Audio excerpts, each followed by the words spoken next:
बिस्मिल्लाहिर्रहमानिर्रहीम। अस्सलाम वालेकुम नाजरीन, मैं हूं आपकी होस्ट सोनिया नाज और आप देख रहे हैं मोरट टीवी। जैसा कि आप सब जानते हैं कि मोरट टीवी का विजन क्या है, अपनी ग्रास रूट लेवल कम्युनिटी को अपलिफ्ट करना, उनके प्रॉब्लम्स, उनके मसले, उनके मसाइल आम आवाम और आला हकाम तक लेके जाना। एज वेल एज़ हम अपनी ट्रांसजेंडर कम्युनिटी की स्किल्स, उनके आर्ट, उनके टैलेंट को प्रमोट करते हैं ताकि उनके सोर्स ऑफ इनकम डेवलप हो सके। सो आज उसी विजन को मद्देनज़र रखते हुए हम फिर एक बार हाजिर हुए हैं और हमने इनवाइट किया है अपने पास एक ऐसी ट्रांसजेंडर को जिनकी फैमिली ने, जिनके घर वालों ने उनको निकाल दिया, मार पीट पे उन पे जुल्म व तशद्दुद की इंतहा कर दी, यहाँ तक कि वो घर छोड़ने में मजबूर हो गई और बेयारो मददगार देश से परदेश, दर बदर, खाक बसर, कहाँ से कहाँ वो पहुँच गई। तो आइए मिलते हैं ज़ारा मलिक से। तो ज़ारा बताएंगी अपनी कहानी अपनी ज़ुबानी। हम ज़ारा से पूछेंगे कि ज़ारा को उनकी फैमिली ने, उनके घर वालों ने क्यों डिसऑन किया, किस वजह से डिसऑन किया, इनका क्या जुर्म था, इनका क्या ऐसा कसूर था कि उन्हें जुल्म व तशद्दुद का निशाना बनाया गया, उनके बाल काटे गए, उनका हाथ काटा गया। आखिर कौन सी ऐसी वजह थी, कौन सी ऐसी मजबूरी पेश आ गई थी कि इतनी जुल्म व तशद्दुद की इंतहा कर दी गई। अस्सलाम वालेकुम ज़ारा। वालेकुम अस्सलाम। क्या हाल है, आप कैसी हैं? जी बिल्कुल ठीक ठाक, अल्लाह का शुक्र है। सबसे पहले तो बहुत शुक्रिया आप हमारे प्रोग्राम में तशरीफ़ लाई।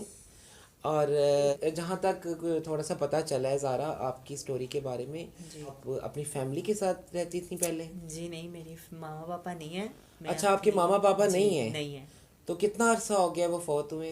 उनको मेरे ख्याल से 8 साल हो गए उनकी डेथ हुई को। अच्छा, 8 साल हो गए आपके पेरेंट्स की डेथ हो चुकी जी है। तो आप किन के पास रह रही थी? मैं अपने चाची चाचू के पास रहती हूँ। अच्छा, जी आप अपने चचा और चची के पास जी रहती थी। बिल्कुल। अच्छा, क्या करती थी वहाँ पे? कुछ भी नहीं, चाचू की लकड़ी की शॉप थी तो वहाँ पे बिठाते थे मुझे। अच्छा। और अगर काम पर ना जाए तो ज़ाहिर सी बात है वो खाना नहीं देते थे। अच्छा, आप उनके पास उनकी लकड़ी की शॉप पे काम करती थी जी और बिल्कुल। अगर आप काम पे नहीं जाती थी तो वो लोग खाना आपका बंद कर देते थे, जी खाना बिल्कुल। पीना बंद कर देते थे। जी अच्छा, और कितने बहन भाई हैं आप? मेरी 3 बहनें हैं। हम्म। एक मुझसे छोटी है और 2 मुझसे बड़ी है, वो शादीशुदा अपने घर है। तो आपके भाई? मेरा एक भाई है, वो हमारे साथ नहीं रहता। वो यानी कि चाचू वगैरह उनको घर नहीं आने देते। सिगरेट वगैरह वो पीता है, नशा करता है, यानी कि इसलिए उनको घर नहीं आने देते। अच्छा, आप दो आपका एक भाई है जी और 3 सिस्टर्स हैं जी और एक बिल्कुल। आप हो, मतलब आप माशाल्लाह से टोटल 5 हो। जी तो जो बड़ी सिस्टर्स हैं उनकी वो मैरिड हैं जी वो मैरिड है। और जो छोटी हैं वो अभी स्टडी कर रही हैं। वो मुझसे स्टडी छोटी कर रही हैं हैं जी। और वो भी घर पे ही होती हैं। जी वो भी घर पे ही होती हैं।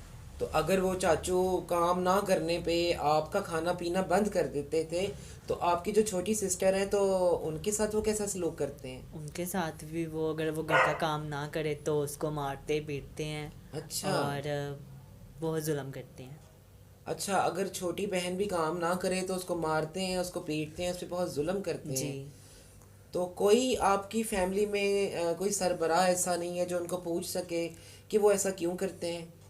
सब पूछते हैं लेकिन वो कहते हैं कि हाँ हमने पाला है, हमारे पास रहते हैं, हम जो मर्जी करें। आप कौन होते हैं पालने पूछने वाला तो वाला? मेरे ख्याल में खुदा की ज़ात है।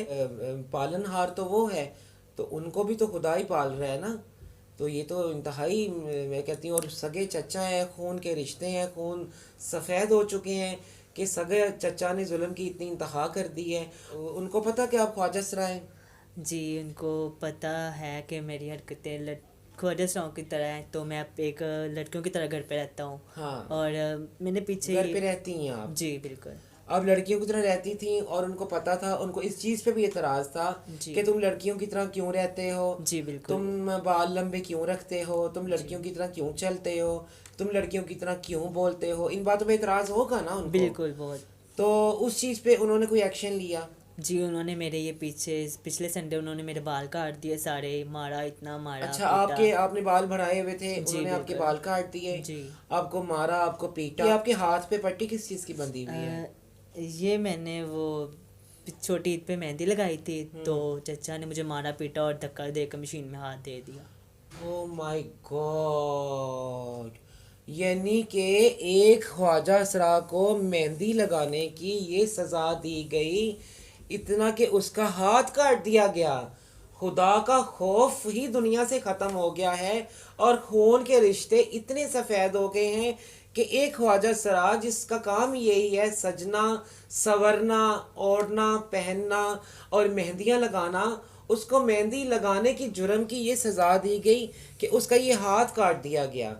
اللہ تعالیٰ معاف کرے، پتہ نہیں خدا کا قہر بھی کیوں نازل نہیں ہوتا ایسے لوگوں۔ تو زارا آپ نے جو بات بتائی ہے، میں تو بائی گاڈ بہت دکھی ہوئی ہوں آپ کی بات سن کے کہ اتنا ظلم اور ایک سگا چچا اور اس طرح کا کام کرے۔ میرا تو دل ضمیر گوارا نہیں کر رہا کہ میں اس انسان کو، ظالم انسان کو آپ کا چچا کہلانے میں کا بھی کوئی میرے حساب سے حق نہیں ہے۔ تو اب آپ نے کیا سوچا ہے؟ کیا آپ واپس گھر جانا پسند کریں گی اپنے؟ میں بھی اپنے آپ کو گروم کروں گی اور اپنے آپ کا مقام بناؤں گی، یعنی کہ آپ اسی فیلڈ میں ہی رہنا چاہتی فیلڈ ہیں میں ہوں اور آپ چاہتی ہیں کہ اپنے آپ کو گروم کریں جی، اور اپنے آپ کو اپنا کوئی ایک سٹیٹس بنائیں معاشرے میں، اپنا ایک مقام بنائیں، اور وہ مقام جب ایک آپ کو حاصل ہو جائے تو پھر آپ دنیا کو دکھانا چاہتی ہیں یا چچا کو دکھانا چاہتی ہیں؟ میں اپنے چچا کو دکھانا چاہوں گی کہ میں جو ہوں وہ ہوں ہی، اور میں ایک اپنے آپ کو ایک اچھا، یعنی کہ ایک اپنا مقام بنا کے ان کو دکھانا چاہتی ہوں کہ ہاں میں بھی کچھ بن سکتی تھی اور بن کے دکھایا ہے آپ کو۔ ہاں، یعنی کہ جو آپ تھیں وہ ہیں اور آپ وہی رہیں گی۔ جی میں ہوں خواجہ سرا تو خواجہ سرا ہی رہوں، چاہے وہ میرے ہاتھ کاٹ دے یا سارا تن من کاٹ دے، ہوں تو میں خواجہ سرا ہی ہوں۔ ہاں بالکل، بہت دکھ ہوتا ہے ایسے، چل چپ کرو، شاباش۔ بہت دکھ ہوتا ہے ایسے واقعات دیکھ کے کہ معاشرہ اتنا بے بس ہو گیا ہے۔ خواجہ سرا ہونا کیا ایک جرم ہے؟ کیا یہ قصور ہے؟ یہ روح خدا کی پیداوار ہے، خدا کی بنائی گئی تخلیق ہے، اور خدا کے علاوہ جو ہے کوئی پتہ بھی نہیں ہلا سکتا۔ ایک مرد پیدا ہو جانا، ایک عورت پیدا ہو جانا کوئی جرم نہیں ہے، تو خواجہ سرا پیدا ہونا کیوں جرم ہے؟ میں معاشرے سے یہ سوال کرنا چاہتی ہوں کہ خواجہ سرا ہونا کوئی جرم نہیں ہے، ان کو بھی جینے کا پورا حق حاصل ہے، جیو اور جینے دو۔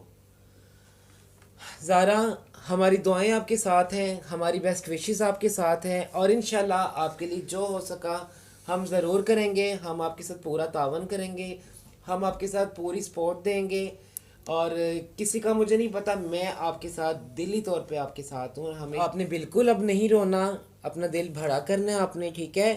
اور آپ کو کسی بھی چیز کی ضرورت ہو تو انشاءاللہ تعالی ہم آپ کے ساتھ ہیں، میں بھی آپ کے ساتھ ہوں، میرے ویورز بھی آپ کے ساتھ ہیں، میرے ناظرین بھی آپ کے ساتھ ہیں، اور انشاءاللہ آج نہیں کل، کل نہیں پرسوں، انشاءاللہ آپ ایک مقام پہ ہوں گی، اور تب آپ کو میں کہوں گی کہ جاؤ جاؤ اپنے گھر جا کے انہیں دکھاؤ۔